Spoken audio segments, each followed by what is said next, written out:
Hello. Welcome back. I am embarking on a project of sorts where I have three main goals for this project. The first is to fix the squaring issue on my baby wolf. I bought a used baby wolf a couple of years ago for dirt cheap. And it was in pretty good condition. The only real issue is that it does not quite beat square. It's basically about a quarter inch to a half inch off on the fell line. And I've tried doing all the things that Shacked recommends in terms of like loosening and tightening the bolts, all of that stuff, to no meaningful avail. And so with this project, I do believe I am going to try shipping it, which is the last thing that Shacked recommends. The second thing I hope to accomplish with this project is to figure out whether or not I actually want to keep my baby wolf. I think I'm pretty much 85% sure I'm gonna sell it, and would love to fix the squaring issue before I hand it off. But I'm pretty sure I'm just in the process of letting go of the looms in my life. I will still have the 45-inch Loomcraft if I do sell the baby wolf, and that will be the loom that I have and hold. But I figured I would give the baby wolf one final hurrah. The last thing I want to actually accomplish is actually the project. I'm gonna be embarking on my first krokbragd project. I got a bunch of discontinued rug yarn from the Weaver House earlier this year, and it is going to be inspired by this chair I saw at the Virginia Beach Antique Center, I think it was. I will insert a picture of the chair. But my hope is to it's my first krokbragd project in earnest. I mean, I think in general. And yeah, I think I'm nervous about salvages, but I have allotted some space on my warp for practicing the technique before I start, and then I think I'm gonna just I think my warp is long enough for about basically 2 placemat sized objects. I thought about going ham and like putting on a warp to make a rug, but I think I just don't want to contend with anything that wide when I'm still just getting comfortable with the technique. So that's where I'm at. I have already wound the warp, so that's done. I am doing, the warp is 8/4 cotton with, at 6 ends per inch is what I'm trying as my initial set. And it's gonna be 14 inches wide, which I believe was 84 ends. I am unsure if I'm gonna put floating salvages on this. At this point, I haven't warped it on. I actually need to like clean up the baby wolf because there's still warp on it from the last project I put on it. So I need to clean up the baby wolf, and then get to beaming and threading. So that is the next step of this project. Yeah, it's gonna be great. It's gonna be good. It's gonna be a learning experience, and I'm gonna learn. There are several things I am eager to learn. So that's all for now. I will see you when I am ready to beam and thread. All right, so here's me spreading the warp across the rattle. This is perhaps my least favorite part of the beaming process. Um, Almost certainly because I never sit down to do it. So please forgive my awful, awful posture. I just always find it kind of tedious and annoying, and hence why I'm looking forward to sectional warping on my bigger loom. But alas, here it is.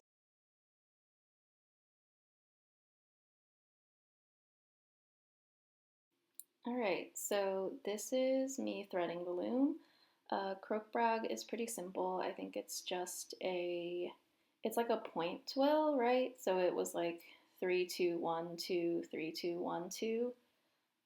It also went by very quickly.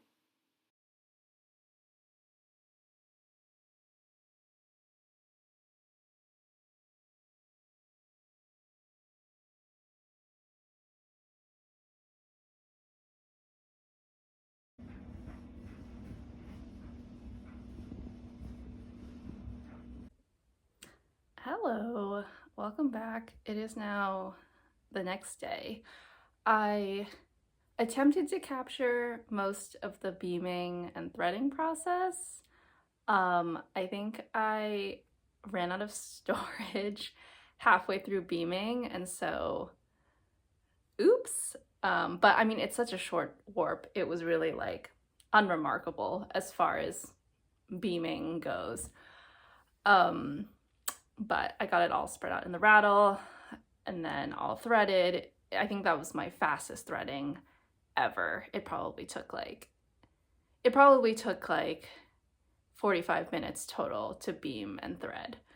So I love that.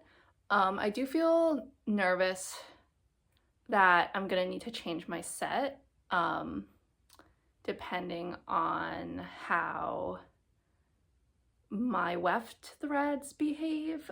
So I'm using this rug wool from the Weaver House, and I have so much of these. I think I got a 5-pound skein of these white cakes. Sorry, the glare is really glaring. And so this is gonna be I would say like the main color. And then I have a lot of these kind of spring toned rug yarn that's the same from the same manufacturer. And I have a bunch more also here in this lovely basket I got at the thrift store yesterday. So there's a lot of greens, there's some yellows, some kind of mute, they're all kind of muted, which I really like. And so those will be like making kind of contrasted, I guess, bars, let's say. So it's definitely like at the very least worsted. I think some of it might be closer. It might be no, I think this is a worsted yarn. I think this is a worsted yarn through and through. So I'm hoping my set of 6 ends per inch will suffice. So I'm going to lash on is the next thing I have to do. And then we can get weaving. Okay, so I realized a couple things. I need to still slay the reed, so must do that. I also have to change out the reed because I have a 10 dent reed in here. But I'm going to switch it out to a 12 dent reed so that I can very easily achieve 6 ends per inch. And then I can slay the reed, lash on, then get weaving. So I'm going to do that.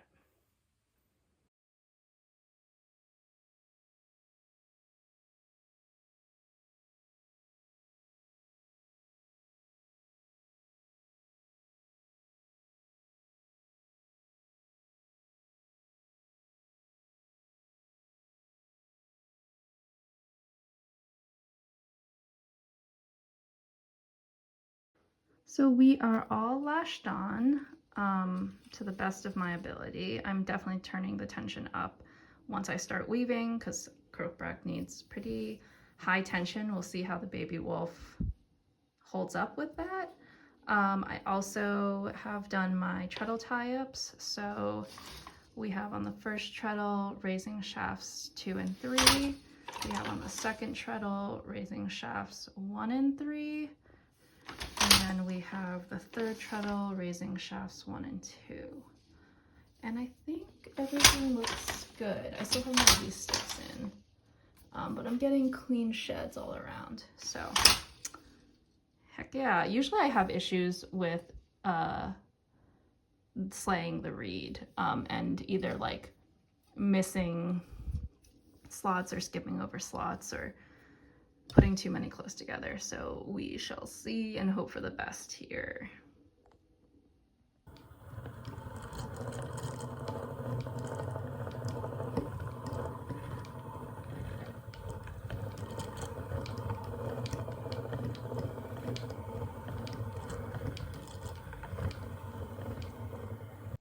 Okay, so we're about this far in. I actually have a stick shuttle here because I just felt like I needed something sturdier to beat against, especially because some of my bouts are a little bit uneven. Like this one is all the way up here. It was just like creating a little bit more wobble than one would want or hope. I don't know yet if I'm happy with the set. I feel like I won't know until I start incorporating color, but I do feel happy that I mostly don't see the warp so far. Yeah. I feel like this weft is weaving up finer than I was originally thinking. I guess it's very airy and squishy, so it really packs down.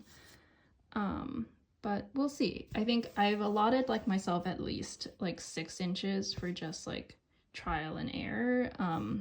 Like I haven't even started thinking about my selvages, but I think I won't really feel any kind of way about it till I start incorporating more colors. I'm gonna do a few more picks of this white and then start adding color and seeing how it goes.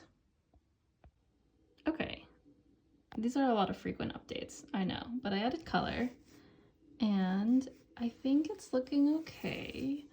I definitely feel like I maybe wish the set was a little bit more open so that the bands of color would be a little bit wider, but I'm not sure that I'm gonna do anything about that at present.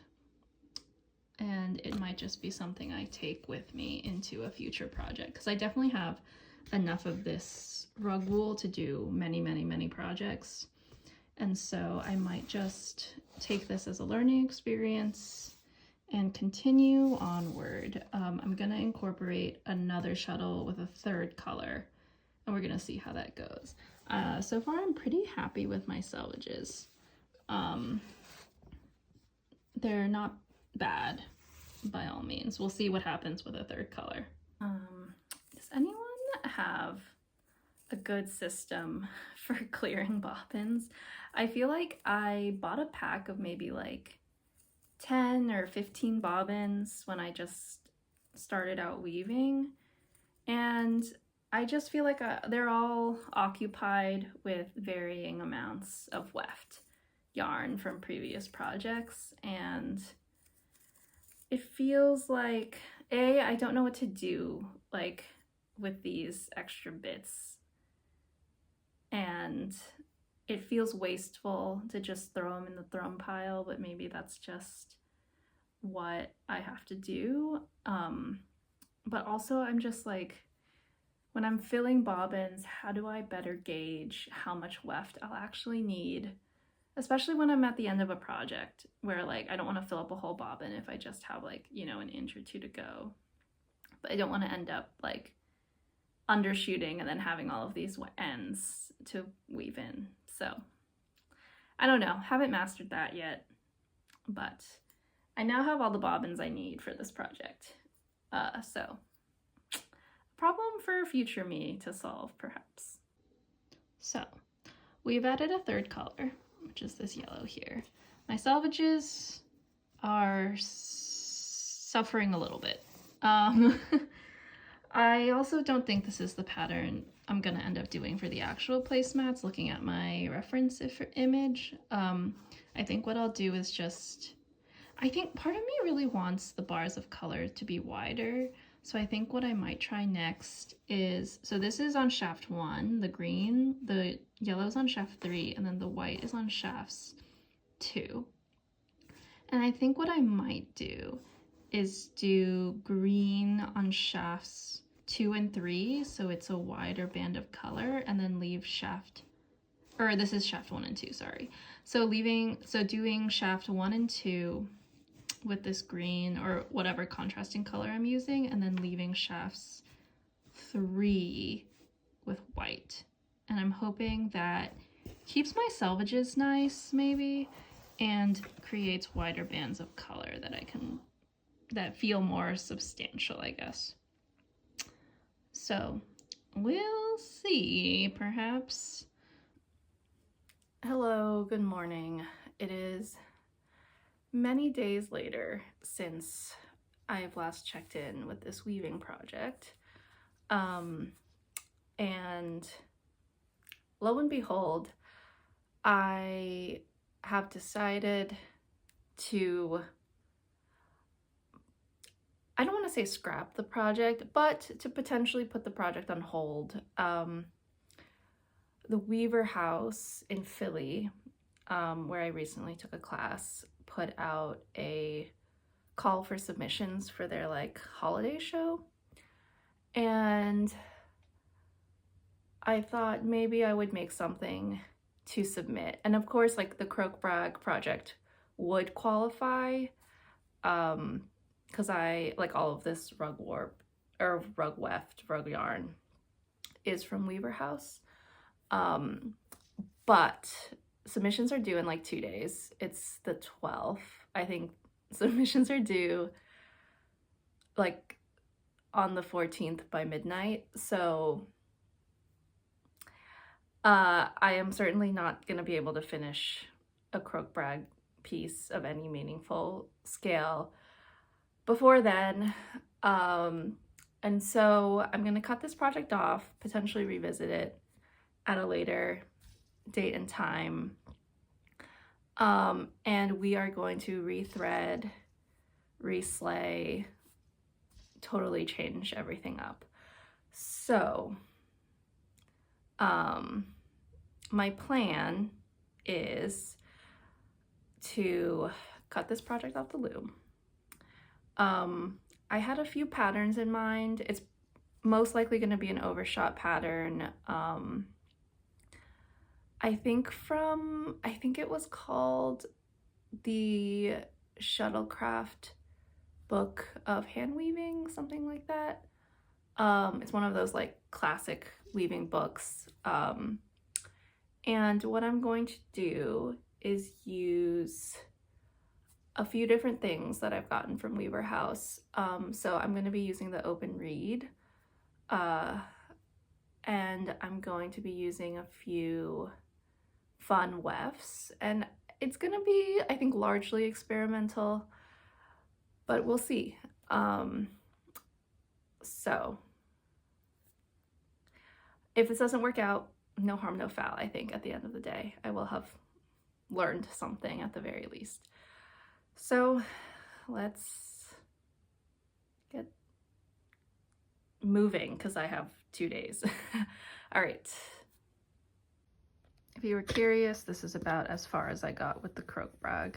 I never committed to a pattern. I think what I was thinking about doing before deciding to scrap this project for now is basically mostly just do contrasting colors on, I think this was shaft 1.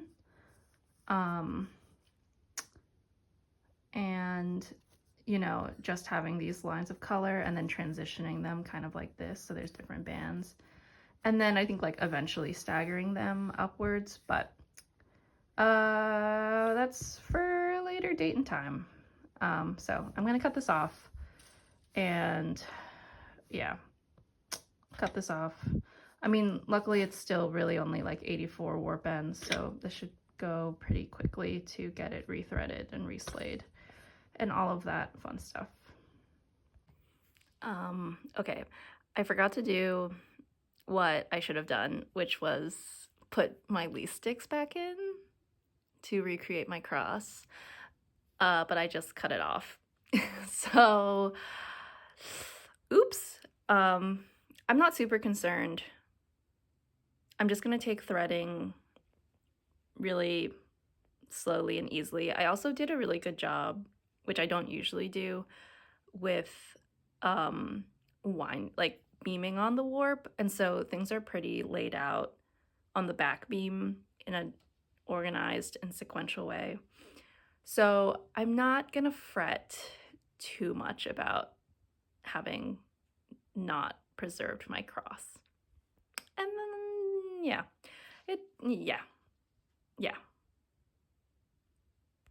Okay, so this was my solution to losing the cross, which I took out of the sectional warping book of tricks. What I've done is, I mean, since my heddles are still threaded, what I did is just pull small bundles taut and then put a piece of tape behind the strings just to keep them in order. So when because I'm gonna have to pull these all out of the heddles to rethread. I thought I wouldn't have to, but I realized that I need to use the 4th shaft, which you don't need to use for krokbragd, and so it was going to be a nightmare to try to keep everything in order, so this was my solution. Fingers crossed it works. We'll see. Does anyone also constantly misplace their threading hook? Okay, so the tape method is working out pretty well. I think I messed up a little bit at the beginning with some of the threads twisting over themselves, but I'm not too concerned about it because 2 of those threads are selvages. And it's at the edges and it's fine, I think. So I thought I would just demonstrate what I'm doing. So I just finished this little bundle. And my next threading pattern is 4, 3, 4, 1. So this last thread is gonna go into a heddle on shaft 4. I still can't find my threading hook, so we're doing this for right now. I hope you can see what I'm doing because I can't really tell, but I just have these bundles. The tape is holding the threads in order. I'm just pulling the threads off one at a time. I'm usually setting aside, what did I say it was? 4, 3, 4, 1. So I need 1 heddle from shaft 3. I need another heddle from shaft 4 and a heddle from shaft 1.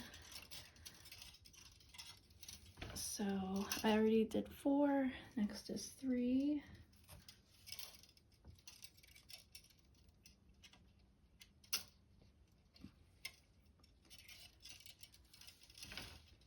Next is 4. The only thing I'm being mindful of is like, I noticed that these kind of, when I let them free, it likes to twist on itself because I think there's like a little bit of just like latent twist in my warp threads from just like how I wound the warp. And so I just have to make sure when I let it go and pick it back up, all the threads are still aligned and not doing anything weird. So the next one is 4, 3, 4, 3. So I'll grab 2 heddles from shaft 4, 2 heddles from shaft 3, and continue on.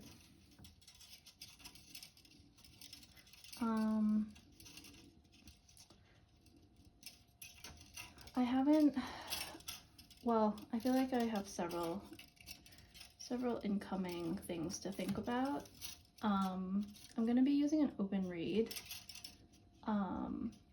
which allows me to create essentially gaps in my warp So I might, you know, slay 20 warp ends, then leave the next, let's say 5 or 10 slots in the reed empty, and then I'll thread, let's say, or I'll slay another 10 warp ends, and it creates really interesting, I think, like movement in the weaving. So I haven't quite figured out where I want the gaps to be in this pattern. My plan is, though, to keep the gaps constant, because I guess the benefit with the open reed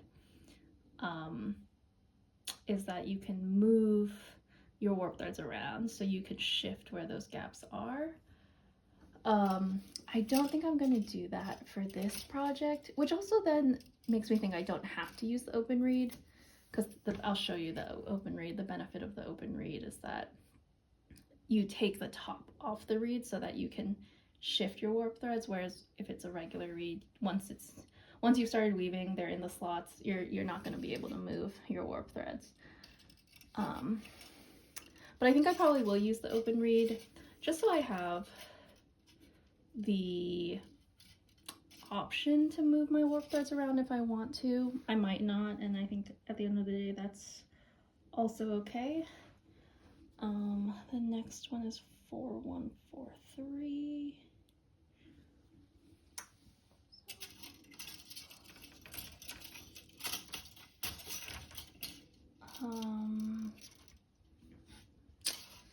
But yeah,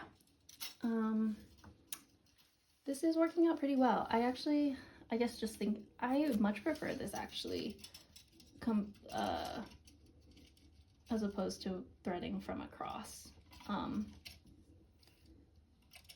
because I feel like I have a little bit more control over the warp threads, and I like that I don't have to, because usually I have to, like, you have to tie your leaf sticks to the loom, and I like that I don't have to do that here.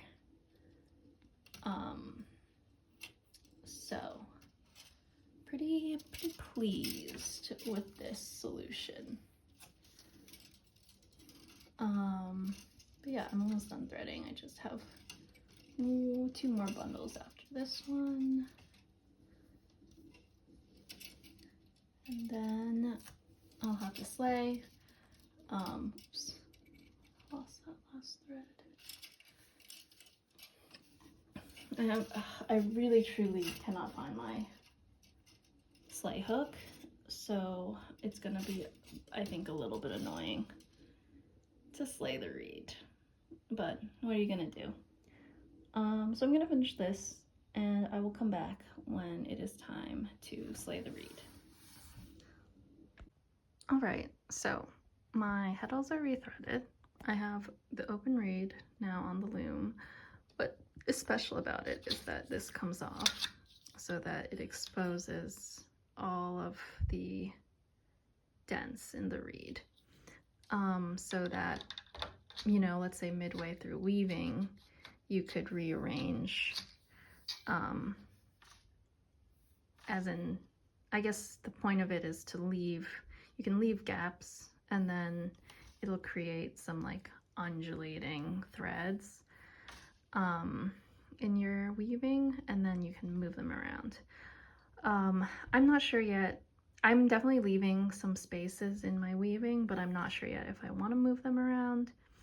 But for now, I'm just going to treat this like a regular 10-dent reed. And I'm slaying it.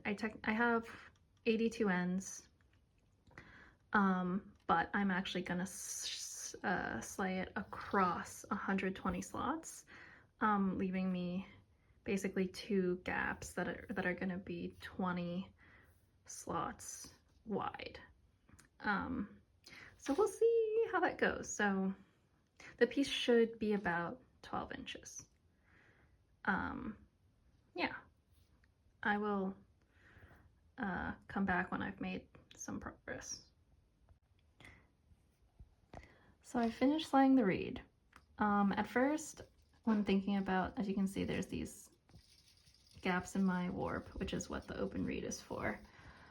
At first I was trying to plan the gaps so that they coincided sort of with the pattern that I'm gonna be weaving, but I think it bothered me that the pattern isn't totally symmetrical, or like the way that I've threaded it and the number of warp ends that I have isn't, I don't think it's going to be symmetrical. So it was bothering me that the gaps weren't going to be symmetrical. And so I just threw caution to the wind, and with my 80 pattern warp threads, I divided them in half, and then I did a group of 20, and then 10 slots of a gap, another group of 20, and then I did 20. So there's going to be a slightly wider gap in the center, and then another 20, 10, and then another 20. So that's where I'm at. I'm going to now do the dance of tying on, and then I haven't exactly decided yet what I'm going to do for the weft. It's going to be an overshot pattern. I have, of course, the rug yarn, which I think would be really nice as a pattern weft. I'm just going to be using, for the tabby weft, I'm just going to be using the same A2 cotton. But I have the beautiful rug warp, which I think will make a great pattern weft, or I feel like this is going to be too busy and too loud, but I might just do some sampling at the bottom of the work with some silk, recycled silk, kind of ribbons almost that I have. So we'll see. So this is where we're at. This is essentially one full repeat plus some of the treadle pattern. I have a few feelings, which are that obviously even with the gaps in the warp, the shapes are supposed to be elongated, and I think I really like that. But I think what I don't like is still how squished these are, which makes me think that I need to go from 10 ends per inch to probably 12 ends per inch, which means swapping out the reed. I'm feeling like, I mean, this is why you sample, I guess. But I am happy, I think, with this weft. I think the set just needs to be a little bit tighter, and it'll be what I want it to be. So I think now I'm just debating whether or not I cut this off or what. I mean, I think I kind of have to. So I guess this project continues being full of surprises. Okay, I was feeling dread at the thought of cutting this off and having to re-tie on, and so I am utilizing the function of the open reed, and I'm going to change this from 10 ends per inch to 12.5 ends per inch, because that's the closest I can get to 12 on a 10 dent reed. And we will take it from there. It is many hours later. Here's the rundown. I changed the set to 12.5-ish ends per inch. And that has worked out much better. Things are a lot less squished, so great. I decided that I do want to play around with changing where the gaps are, so I just changed it up a little bit. I also have my color scheme in the back of my mind of when I'm going to start, because I have 4 colors that I want to use, and I'm not going to do quite a gradient because dealing with multiple weft threads is not really my forte, and we're already dealing with 2, so adding a 3rd feels daunting, but we'll see. But yeah, I still have a few more inches of just this green, so we're gonna keep going, and then yeah, I'll probably check back in once I start transitioning colors. Good morning, everyone. It is many hours later, and much progress later. I'm actually pretty close to finishing this. I also don't have very much warp left. But yeah, I would say I did end up, as you can see, using the open reed and changing where there were going to be gaps in the warp. So you can see kind of the transition here, and here, and here, of course. So that's kind of fun. I'm gonna be starting on my last color soon, which is this yellow, and that'll be, I think, I mean, I really don't have much warp left, so I'm probably only gonna be doing maybe like probably another 3 inches or so. And then we'll be done. I'm probably not gonna wet block this. I'm afraid of what'll happen, so I'll probably steam it, and then it'll be ready to submit.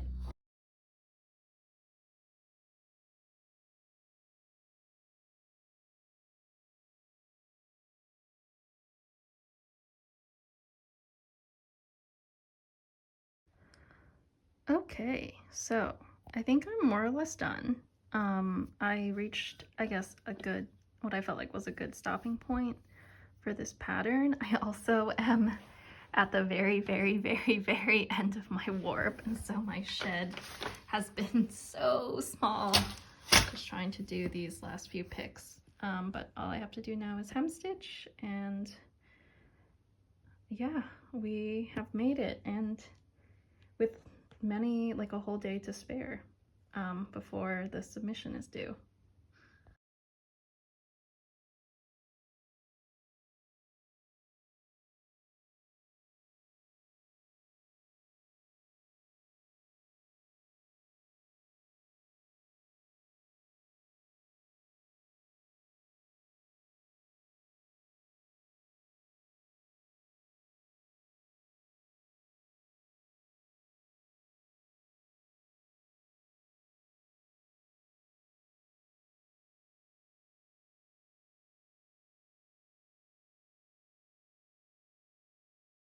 It's done. I am really liking how it turned out. I think you can really see the effect of the open reed, kind of blurring the shapes of the overshot, and I think it's very nifty. I steamed it a little bit, not sure if it really made that much of a difference. And I'm gonna photograph it now to submit for the Weaver House community show. So, good job, me. I think I'm gonna call it, I have to come up with a title. I think I'm gonna call it Tall Grass, because I kind of like how it's a little bit wobbly. But yeah, right on.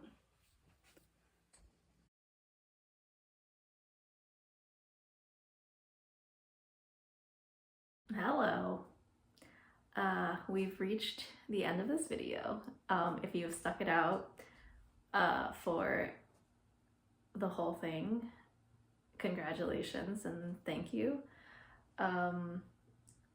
I submitted this piece to the Weaver House community show a few days ago, and I just heard back today that it has been accepted, so I'm really excited about that. That means it's going to be on display outside of Weaver House in Philly, outside of their studio in the Bach building in South Philly for, I believe, most of the month of December. I'm going to be going there, A, to drop it off, and B, for their holiday craft market on December 7th. And so it'll be really special to see my work on display, which is a first for me in this kind of setting and in this context. So I am feeling very grateful and also very proud of myself for pulling this off. Yeah, I don't think I have a ton more to add. The only thing I didn't do was actually fix the squaring issue on my loom, which for a piece like this, it really didn't matter much and wasn't very discernible. I'm still gonna have the loom for a couple more months, so I might get around to fixing the squaring issue. But I also just might not, so we'll see. But thanks for following along, thanks for watching, and I will see you in the next one.